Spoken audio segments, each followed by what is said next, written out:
At the orphanage, he learned of the 21 sacraments, the only way to purify her. He then performed the ceremony of the Holy Assumption and created this twisted world. Now, he's become nothing more than an inhuman killing machine.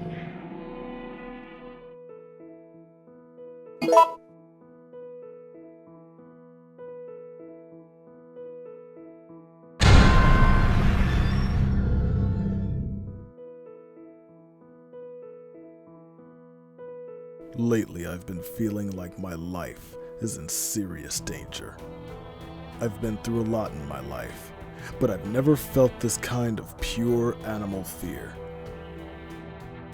In case something happens to me, I've decided to write down what I've learned for whoever you are that's living in the apartment now. I've been investigating the mass murder that took place 7 years ago, in which 10 people were killed in 10 days. They were killed in a variety of ways, but the one thing they had in common was that each corpse had the following numbers in order of their deaths carved into them: 01121, 02121, 03121, 04121, 05121, 06121, 07121, 08121, 09121, 10121. The name of their killer, it was carved in as well. His name was Walter Sullivan. Although the cult itself is gone, I'm sure the spirit of it is still alive. There are too many strange things happening in that town. I'm investigating 2 people. Or maybe I should say just one. I've just about discovered what's going on. I've figured out the riddle behind the numbers. 01121 is actually 121. In other words, 1 out of 21. So Walter was planning on killing 21 people, but he never finished the job. He was convicted for the murders of Billy and Miriam Locane, the 7th and 8th victims. Afterwards, he committed suicide in his jail cell. The grisly mass murder of 10 people shocked the world and came to be known as the Walter Sullivan case. There are 2 big puzzles here. The first is, what was the motive for the murders? The second is, why did he kill himself before completing his task? Was he simply insane? It was 4 years ago that they discovered the body with 1221 carved into it. Right away, I had this terrible feeling and couldn't stop shaking. The victim had been murdered 6 months earlier, but Walter had been dead for 7 years, having committed suicide 3 years before the murder. The police think it's a copycat crime and are calling it the Sullivan case round 2. But something about it bothered me. I picked up the key that Eileen from room 303 must have dropped. I thought I'd return it, but she wasn't home. I guess I'll give it to the super. I lost the key to Eileen Galvin's room. I've got to find it and bring it back. Let me think. The last place I saw it was... Oh yeah, I had a really wicked headache that day and just collapsed on the bed. Maybe if I look near the bed in my room, 302's bedroom, I'll find it. I get headaches every day now. It's terrible. What am I going to do? Walter Sullivan did kill himself. He died in his prison cell of blood loss after he stabbed himself in the neck with his spoon. His body was buried in a cemetery just outside his hometown of Silent Hill in an unmarked grave. After that, his name became famous all over the world, and it looked like his string of mass murders was finished at 10 of 21. But 3 years later, they found a corpse that had 1221 carved into it. The corpse was from 6 months earlier. In other words, the person was killed 2.5 years after Sullivan committed suicide. The MO was exactly the same as Sullivan's, except for one thing. All 10 of Sullivan's victims were found with their hearts cut out and their chest wounds sewn together expertly with thread. On the other hand, the 1221 victim still had their heart. Naturally, the police think it's a copycat and are proceeding on that basis.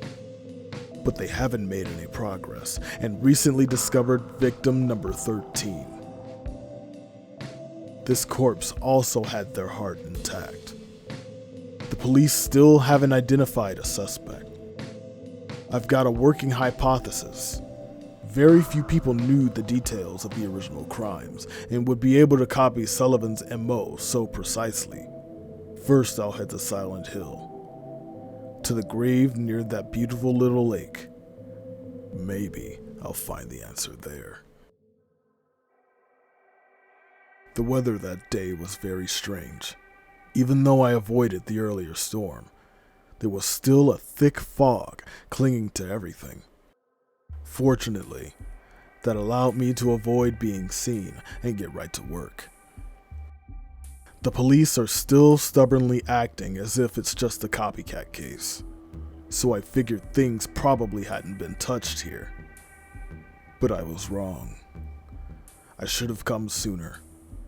The cemetery was in such bad condition that it was almost sad. The storm must have raised the sea level. Anyway, that's how it was when I found Walter Sullivan's grave. I'm still in shock. There was no body in the grave. And on top of that, written on the coffin were the numbers 1121. I don't think I can protect myself. He's truly insane. I can't hold on any longer. His power can't be measured. I was so scared today that I sealed off the back of the storage room. I wonder if Eileen Galvin is okay. She has no idea what's going on, but she's in danger nevertheless. A few days after Walter killed himself in his cell, several residents witnessed a long-haired man with a coat here. Through his window, Richard Braintree in 207 saw the man moving something heavy and doing something in room 302. Even Sunderland, the superintendent, saw the man with the coat hanging around room 302 and confirmed there were signs of someone having been in there. My theory is that Walter never died at the prison. It may have been someone else who had committed suicide. Either that, or the person the police arrested was not the real Walter Sullivan. I'm in no position to investigate what really happened at the prison, but in any case, Walter didn't die at the prison. The man with the coat that showed up here was the real Walter. 7 years ago, he did something in that apartment. I'm certain there's a link between that and the bizarre things that have been happening here. Just a little bit more, and I'll have this whole thing figured out. I may even find that the real Walter is somewhere nearby. You've seen that world as well. That horrible nightmare. But if you get sucked into it, it's not just a nightmare. Don't get lost in there. If you get pulled in, you'll be killed. But there's still hope. Maybe this small key will guide you. If you've seen the door with the placard set in it, look on the other side of the door. Then keep going down to the deepest part of him and look for the ultimate truth. How long has it been since I left this room? I can't tell if it's been days or hours. But during that time, they found the body of 1421. I've been having hallucinations lately. I think I'm losing my mind. I found something that's extremely effective against the ghosts. It saved my life. It was stuck into the huge rock in the woods near the orphanage. It's a sword blade with a handmade triangle-shaped wooden handle that has some kind of spell written on it.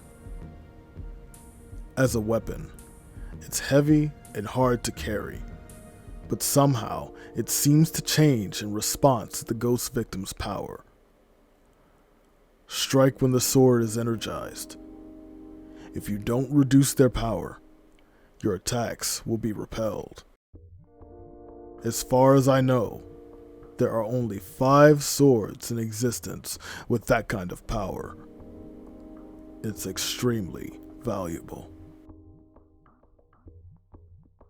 I've found 2 mysterious and powerful artifacts that seem to be very effective for evading the ghost victims: the Holy Candle and the Saint Medallion. Not only are they effective against the ghost victims in the other world, they also seem to prevent them from invading my room, just like the candle near where they're coming in, and its holy power is activated. The Saint Medallion seems to repel unholy energy when it's worn. I'm starting to gain some hope. I'm going to summarize everything that I've learned about Walter Sullivan so far. He was born right here in room 302 of South Ashfield Heights. His parents abandoned him soon afterwards and disappeared somewhere, leaving the baby alone. He was discovered and sent to St. Jerome's Hospital. He was adopted by Wish House, an orphanage in the forest near Silent Hill that's run by the secret Silent Hill religious cult. When he was 6 years old, someone from the cult showed him where he was born. Since then, he started to believe that room 302 itself, in other words, this room, was his mother. Every week, he traveled from the orphanage to South Ashfield Heights, a pretty long trip for a kid his age. Sometimes he took the subway, and sometimes the bus. I'm tired. My head is already killing me. I'll write more tomorrow. Continuing from yesterday, I'm going to summarize everything that I've learned about Walter Sullivan so far. Naturally, it was a long way for a kid his age to travel, but he made the trip every week by subway or bus. Unfortunately, someone else was living in this apartment, and so he couldn't be reunited with his mother, room 302. For years, he continued to come here, almost like he was possessed, just to peek into the apartment. Eventually, the tenants began to complain and treat him badly when they saw him hanging around. Walter began to fear the tenants and see them as obstacles preventing him from seeing his mother. As the years passed and Walter matured, He began to be more and more influenced by the teachings of the cult. Furthermore, his obsession with his mother and his feelings of resentment towards the outer world become even deeper. Walter became preoccupied with one particular tract from the cult's Bible, The Descent of the Holy Mother, the 21 Sacraments. By the 21 Sacraments, the Holy Mother shall appear in the countries of the world and shall bring salvation to the sinful ones. After Walter left Wish House, he moved to Pleasant River, a town neighboring Silent Hill. For a while, he lived the life of a normal student, but he was still filled with the bitterness and resentment towards the rest of the world. Several years later, he launched his plan there, the 21 Murders. What's with this room? It's covered in blood and rust. This is my room. But what the hell has happened to it? This room, is it really my room? It's in terrible shape. The air is so heavy. My head hurts. Creepy. It looks like a face. What the hell am I writing? I can't break down the wall. When the bell rings, Eileen, mother's body, blood. The Crimson Tome. Bury part of the conjurer's mother's flesh within the true body of the conjurer. Part of the flesh. Super's room. Number 1, 10 heart. Number 2, 10. Number 3, 10 hearts. Number 4, 10 hearts. Steve Garl. Number 5, 10. Number 6, 10 heart. Number 7, 10 hearts. Billy Locane. Number 8, 10 hearts. Miriam Locane. Number 9, 10 hearts. Number 10, 10. Number 11, Assumption, Walter Sullivan. Number 12, Void. Number 13, Darkness. Number 14, Gloom.